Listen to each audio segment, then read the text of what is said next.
So let's see. As you know, this is kind of life processes. Human beings like multicellular. Everyone knows we are multicellular, and it's a need to regular supply of food and oxygen. So how this food and oxygen get supplied to each and every part of your body? So this function is performed by which system? That is circulatory system. We can also call them transporting system. Now circulatory system consisting, like it's a kind of system, then of course organs are involving to proceed this system. Such organ are heart, blood vessels and circulatory medium which is present in blood and limb. So one by one we'll see how heart, arteries and veins and blood and limb helping in circulating or transporting material in the body. Let's start with the first point, that is of heart. Now children, as you aware about that, it's one of the complex diagram of a body, right? And we can say the study is very complex. So first of all, you should know about the basic things of the heart. This is the structure of the heart, right? And the study of the heart is called cardiology. Fine, because they are made up of cardiac muscles. This already you have idea in your previous class, in 9th class, cardiac muscles.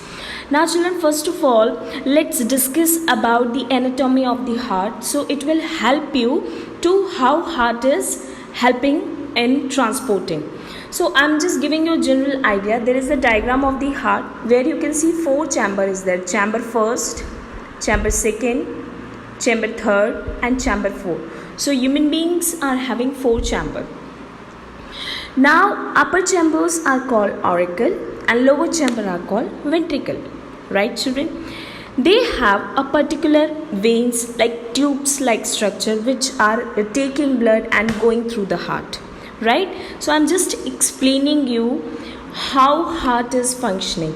Basic function of the heart is to pump the blood. As a simple example, I want to give which you generally observe in your daily life, like if the water came in the tank, right, and now this you have to supply this water to 3rd floor where your water supply tanker is there. So for that you are using a particular machine which is helping to force out the water to get supply at 3rd floor. So like this only heart is helping in pumping blood. So let's start.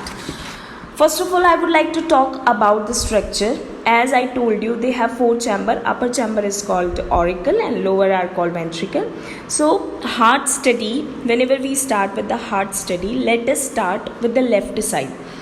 So left side you will observe under that, left side heart will receive oxygenated blood via pulmonary vein. From left side heart will receive oxygenated blood via pulmonary vein. It will receive by auricle, left auricle. Then from whole structure, these holes are called valve which will prevent backflow. It will goes to the left ventricle. Now from left ventricle it will goes to the aorta. It will goes to the aorta. You can see this laser. It will go to the aorta and from aorta it will goes to the different parts of the body.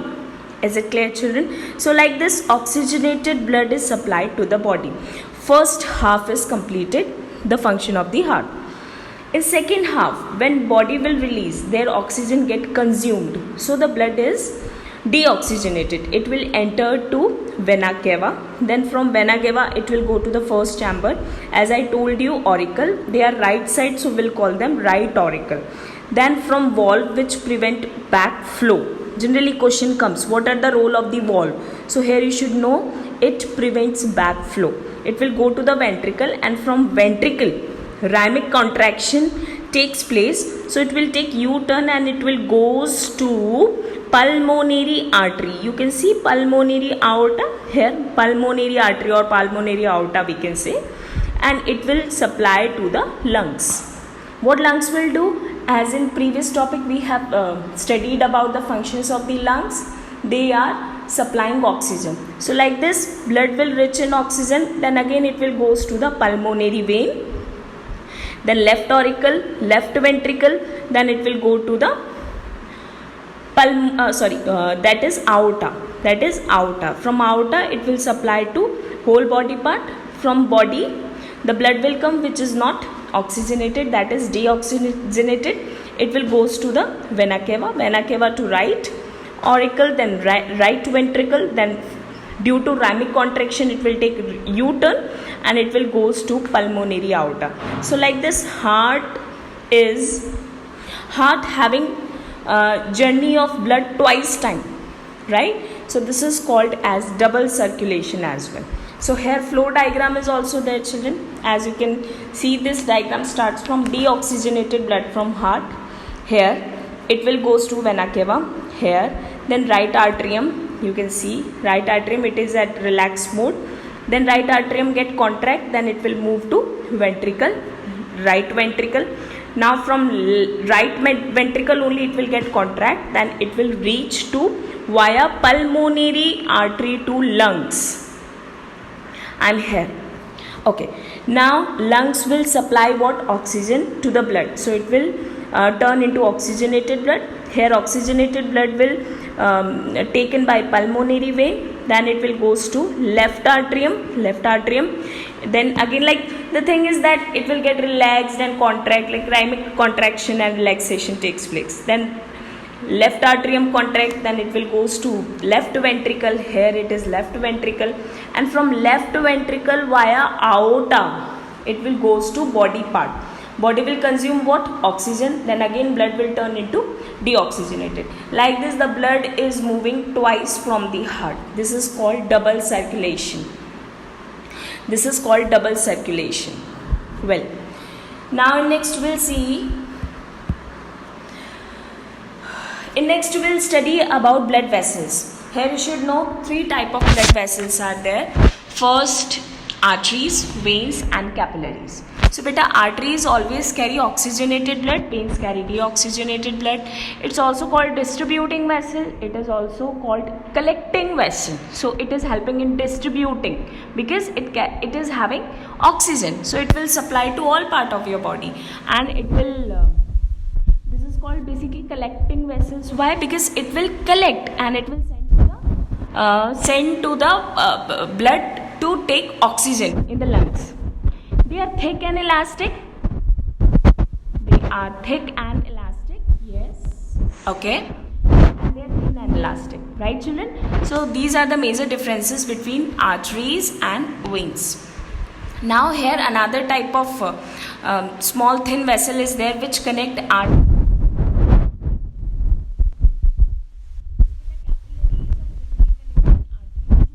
Connection of artery and vein connected by whom? Capillary.